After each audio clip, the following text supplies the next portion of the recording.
Thank you very much. Thank you very much for the opportunity of speaking at Readmagine. I'm very fond of this event, and especially this year, because after a long absence of not being able to meet each other, it feels even more special to be here with colleagues from the whole industry. And I'll talk a little bit about being an intermediary between the publishers and the libraries, which we empower digital lending for libraries, and obviously a marketplace for publishers to sell to the libraries and build up digital collections as almost a supplemental branch to their physical branches. So Overdrive was founded in 1986. I think our first digital library is over 20 years old now, and we have our world headquarters in Cleveland, Ohio, in the US. We're a B-certified corporation, which means that we take great care of how our company impacts the community around us, and we're very careful in measuring those KPIs. We serve over 76,000 libraries around the world, schools, corporate and government institutions in over 100 countries. And the marketplace that we operate for our publishing partners is the leading catalog of ebooks, audiobooks, magazines, videos, and other digital materials that are available for libraries to purchase for the use of their patrons. And we're a mission-based certified B Corporation, and our mission is creating or being an actor and an enabler of a world enlightened by reading.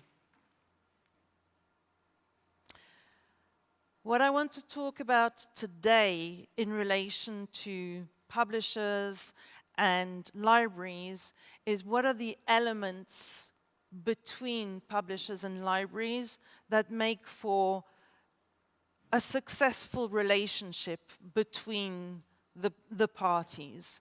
And as a middle person, as a mediator in that relationship, I'm going to talk about what the sales channels and reach are, what the inventory and catalog represent, the institutional content sales models that give the flexibility to the publisher to offer certain books in one way to different types of institutions, and institutions to purchase on different options for the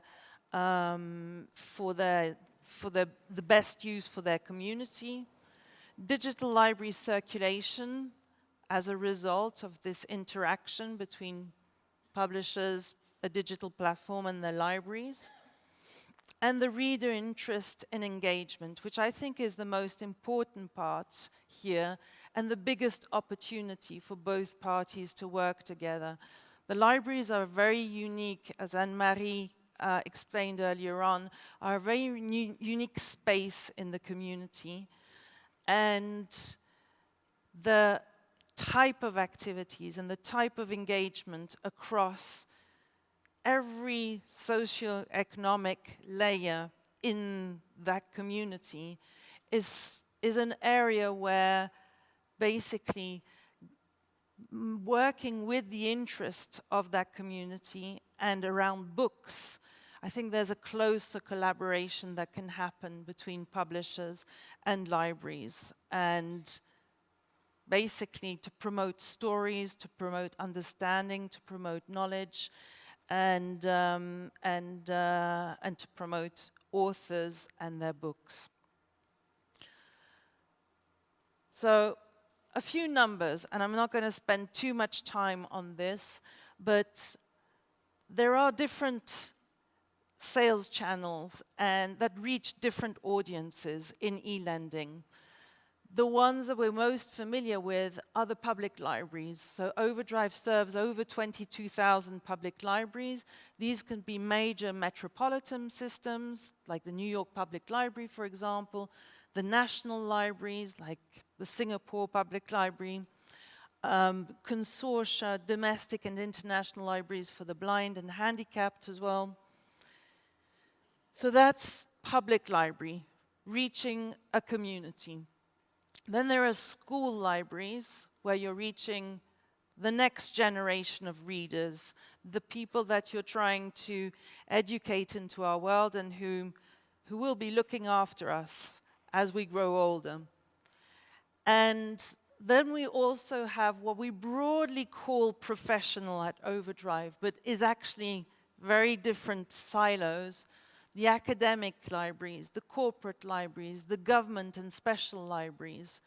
And here we serve professional associations, we serve the US Armed Forces, for example, but we also serve prison libraries for people who normally don't have access to books, and for who access to books is really, really important to sort of either fight their case, basically, and legally, and having access to the legal tools, or also further their education and hopefully come out of prison with different prospects for the future.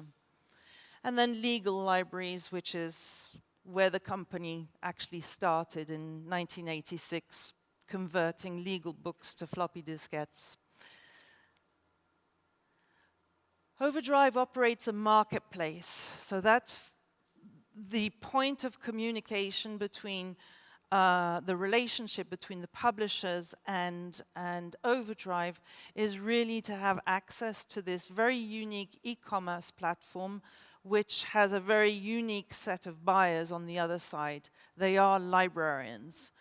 And this marketplace is something that we merchandise in the same way as any e-commerce platform would be merchandising. So here, as you see, this screenshot was taken 2 days ago. We've got our Spanish language spotlight going on around the world. This is being shown to over 76,000 libraries around the world at the moment, or whatever we're merchandising in whichever territory, because it changes from territory. So the global digital catalog of premium in-copyright ebooks, audiobooks, magazines, and other digital content is displayed here and merchandised.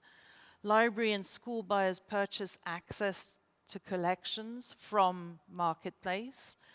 Publishers and suppliers set their pricing. They approve the access models and the terms under which they sell to the libraries. The publishers manage their digital catalogs, the sales models, and the performance via real-time reports. And this marketplace has been operating worldwide since the year 2000, and we always improve on it, and it looks really good. So what does the inventory look like? This is a global platform selling to over 100 countries. We've got over 4 million in copyright titles that are available in this marketplace for libraries to choose from. Not all titles are available everywhere. It really is dependent on territorial rights. This is 2.5 or above 2.5 million ebooks, unique titles, close to 300,000 audiobooks. There are close to 40,000 publishers and imprints available in the catalog. And then we have what we call the other sort of categories with magazines, over 4,000 magazines that are available, and Libby Extras, which are the streaming videos, the educational content, database resources, and so on. So all of this is available in one place, and that is Marketplace. What's interesting here is you'll see that our platform is very trade publishing oriented. If we look at the split of the catalog by genre, we're looking at 38% of adult fiction, 48% of adult non-fiction, and then the rest is much, much smaller. So that's in itself an interesting point of view, because the schools platform started 5-6 years ago, and we'll see that catalog growing, but still not addressing the market that's as fully as we could eventually. If we look at the non-English catalog that's available on Overdrive, Spanish is the next big language after English, and that's 39% of our non-English catalog is in Spanish, and that's thanks to many of you here today who are partners to Overdrive through distribution. And the next largest catalog is German catalog, and here as well, thank you to all who partner with Overdrive to be able to sell those titles on the platform to libraries around the world. And then Chinese, French, and Japanese are the catalogs that are currently growing at the moment. And I thought that was quite surprising when I actually saw the pie chart, because I've been working with Overdrive now for close to 13 years, and I've been working on a catalog that comprises every single language in the EMEA region, and it gave me pause to think, and I just thought, that's actually quite a good representation of where I've spent 12 years of my career. So it was interesting to see that. But what's interesting also is how the access models have evolved over time. So currently, these are the main access models that are offered by publishers to the libraries to purchase books in digital format. One copy, one user is the equivalent of what you buy one book, and one user can borrow it at a time. Overdrive Max is a newly added business model where it's a license for 100 circulations. So the book is sold to the library with the assumption that it will be circulated up to 100 times, and then that license expires. A simultaneous use single title model is where, for example, a publisher will set a certain price for simultaneous use over a period of time. It could be 3 months, it could be 6 months, it could be 9 months. This can be used for a book club, or it can be used for classroom, where that book is the next book that will be read. Simultaneous use plans, this is sets of titles that can be used simultaneously for a period of 1 year. Cost per circulation, this is cost per loan. Basically, every time the book is borrowed, there's a payment that's made to the publisher. And class sets, which is for education only, but that's for books that are read in classrooms, where there's a license for a specific number of students for a very limited period in time, because that's the book that's being taught in the school. So looking at how those business models have evolved over time, in 2019 you see that the majority of the inventory that we had was available only pretty much on one copy, one user. There was a little bit of simultaneous use offered by certain publishers.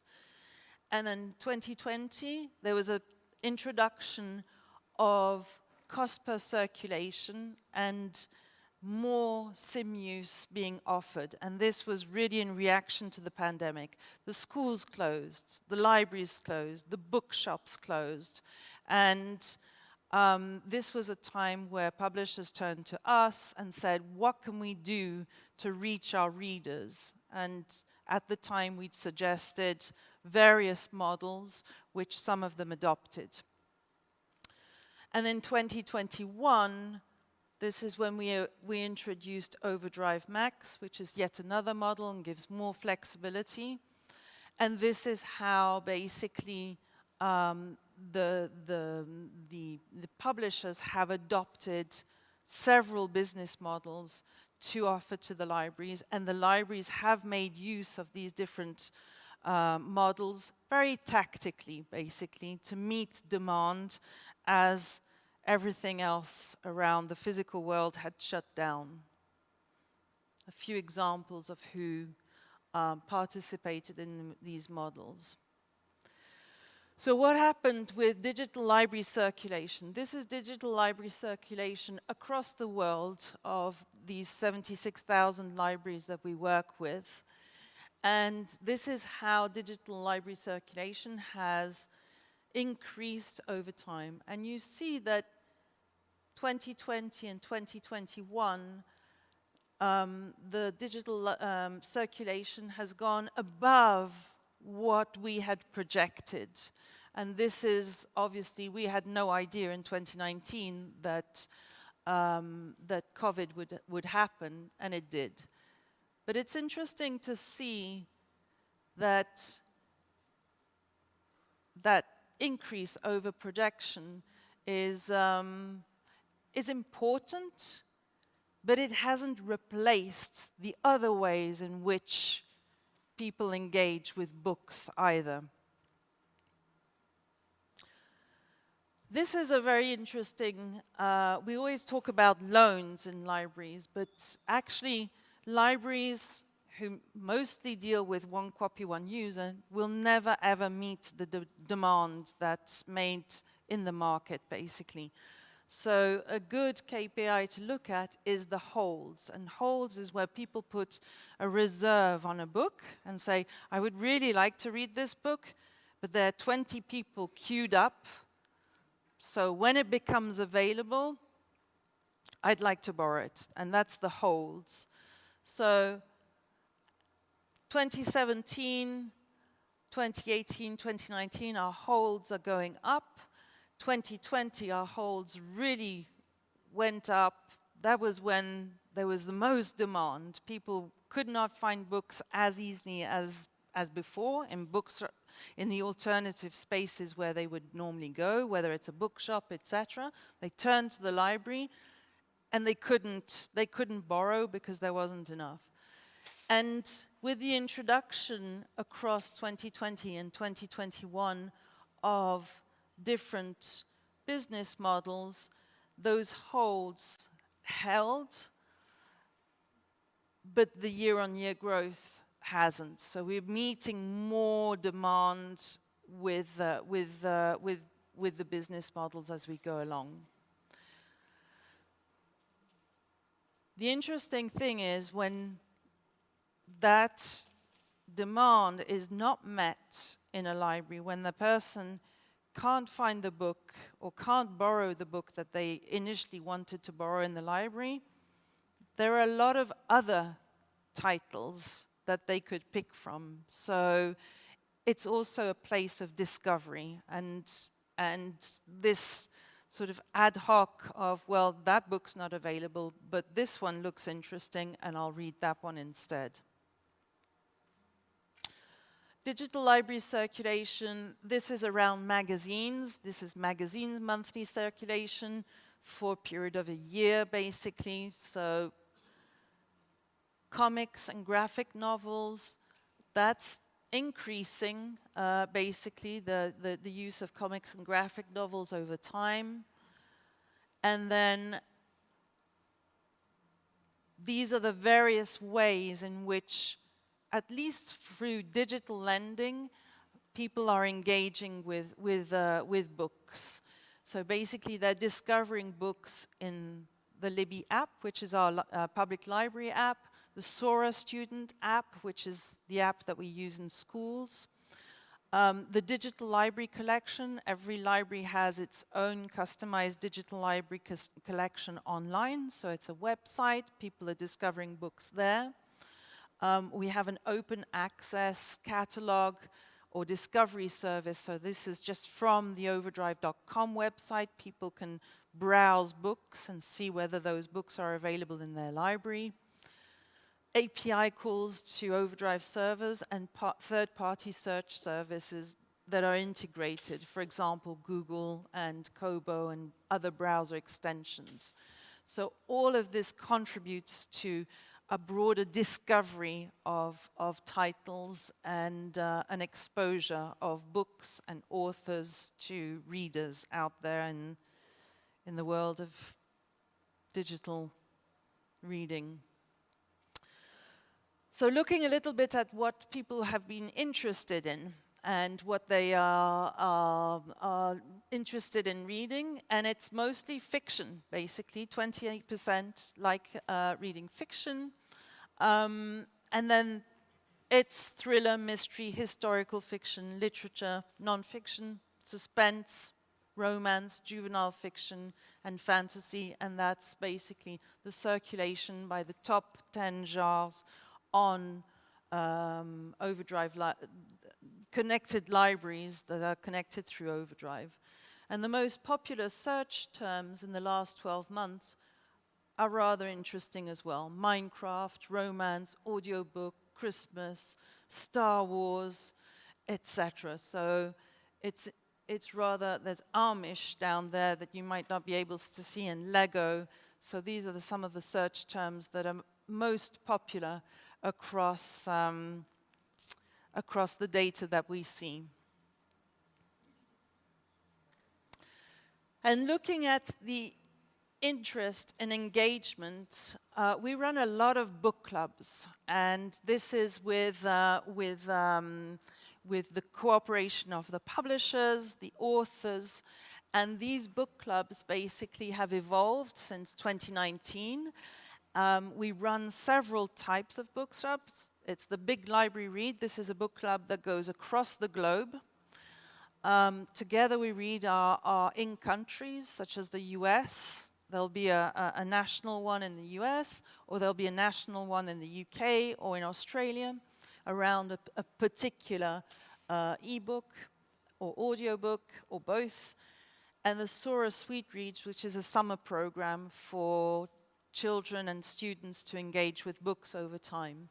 So this is the lending evolution over time, which has, Sora Sweet Reads has almost doubled since 2020, and the Big Library Read has grown a lot. With these titles that have been featured in these large-scale book clubs, what we see is, this is an example of Five Total Strangers, which was part of one of these book clubs. And if you look at the impact of the Amazon rank for that particular title during the Big Library Read campaign, you'll see that there are a lot of people engaging with purchases or that title and trying to purchase it, as well as engaging with it in the library as well. So with the exposure through a book club, through conversation, through all of the things that I talked about before, looking at the books on the web pages, on the app, on the API calls, etc., increases the exposure of that title to more readers, and more readers will talk about it, and more readers will go to alternative sources because they probably don't have a library card to actually purchase that book. And that's it from me.